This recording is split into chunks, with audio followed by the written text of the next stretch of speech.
So let me show you what untreated ADHD is likely to have associated with it over time.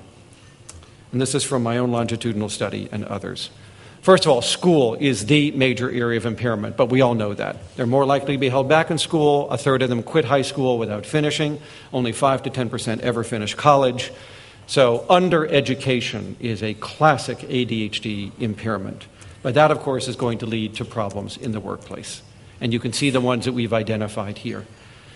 And it's also going to lead to problems in driving, because we know the single biggest cause of auto accidents in the North American population is in-vehicle distraction. And this is a distractibility disorder. So no surprise, they're going to have problems. But they have problems at all levels of driving, as you see here. More speeding tickets, more car accidents, multiple accidents, worse accidents, and as a result, they're going to have their licenses suspended 3 times more often than other people. So driving becomes a major problem. In fact, as has been said, there is no disorder that interferes with driving to the degree that ADHD does. So this is a major area of impairment, which is why your Canadian Pediatric Association has now recommended that if pediatricians see a teenager who's about to start driving and they have ADHD that is at least moderate in severity, you need to medicate them while they drive. I would say that that should be the case for nearly all clinically referred people with ADHD, because if they're clinically referred, they probably at least have it to a moderate to a severe degree. Why is that? Because you can kill yourself, and you can kill other people as well with a motor vehicle, and we don't want to see that happening.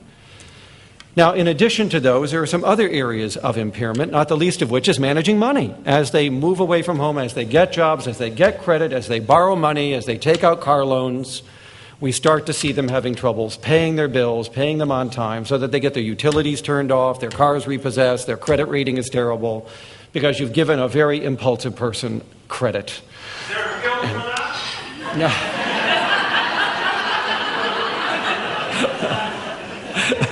Boy, could we use that these days, huh? Everybody working for AIG would go on this.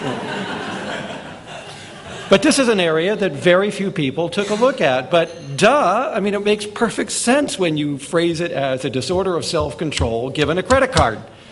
And now we can understand what's going to happen with the credit problems. So obviously, they need more accountability in their financial management. Social problems are going to continue into adulthood for many, though not for all of them. They often, as adults, describe themselves as having trouble sustaining long-term relationships, particularly dating and marital relationships, or partnering with people. And we will see that they do experience divorce at a higher rate than other people do because of these difficulties. An area now that has been studied more in detail is the area of sexuality. We do not find more sexual disorders. So pedophilia, transvestism, or other difficulties are not more common in this population. What we do find, as you would guess, knowing an impulsive person, is greater risky sexual activity. Starting to have intercourse a year earlier than other teenagers, having more partners because they don't stay in dating relationships as long, not using contraception because they're so impulsive, all of which leads to a tenfold increase in teenage pregnancy. We now know, in fact, there is no better predictor of adolescent pregnancies than ADHD.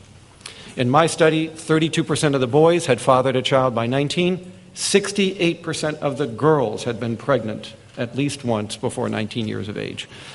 So this is a disorder that predisposes to becoming a parent very young. And by the way, we saw the same thing in the parents of these kids as well.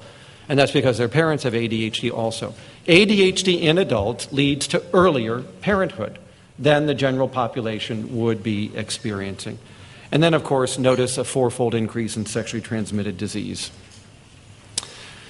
So we have a group of individuals who, if not treated, are going to be experiencing impairments in every major life activity we have studied. There is no domain of life free of the influence of ADHD that we have yet identified, which is why we argue now for longer-term treatment across the week, across the year, and especially through adolescence, because most children, if they're on medication, it's for 3 years or less. And if they're in treatment programs, it's only for a few years or less. And what we have found in these studies is that childhood-only treatment was useless. Useless in terms of changing the life course of these individuals.